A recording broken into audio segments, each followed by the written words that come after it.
everybody, Arlene Coco here. Today we're going to be talking about Buddha bowls.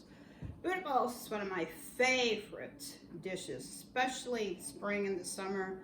And if you're doing a lot of meal prep, it's really easy to pull together. I have lots of fun things here to add to it. So let's go ahead and get started.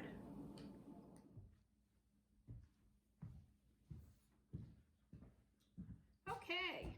So the first thing you want to start with the Buddha bowl is grains. Now I like quinoa because it's a perfect protein, and you always want to have a protein component to your Buddha bowl. So we'll start out with that,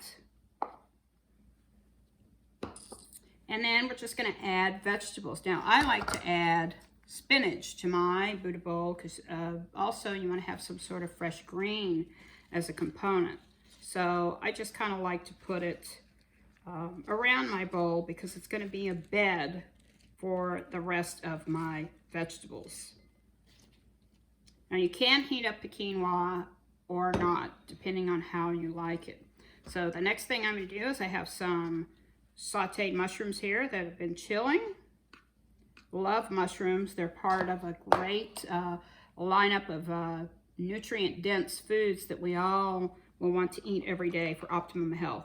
Here I have some snow peas that are chopped, a little bit of pepper that's chopped, and of course some carrots. And I'll put those, maybe sprinkle around a couple of different places. And then I like to have a little celery for crunch, and a few cucumbers also for crunch. Now also, I'm going to put an avocado in, but I just want to peel it right before I use it to keep it from getting brown. So I'll do that right now and come back. So an easy way to get the avocado into your salad that looks nice is you just take a knife and cut it, and just take your spoon and spoon it out, and you can put it right on your bowl. So I like to use different types of protein. Today I'm going to be using some tofu that I'm marinating in sesame oil, and I'll give you the recipe as well for that. And I cooked it in my air fryer.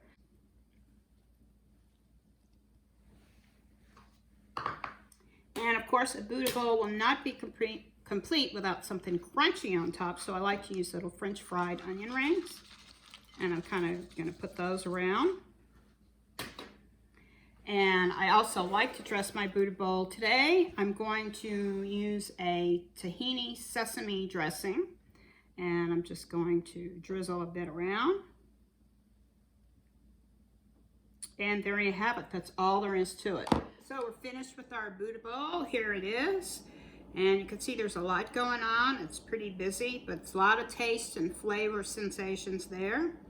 And just remember, your components are grains, greens, veggies, toppings, and a dressing. And a protein, of course. So let's just try a little bit. So I have some quinoa here and a little cucumber for crunch.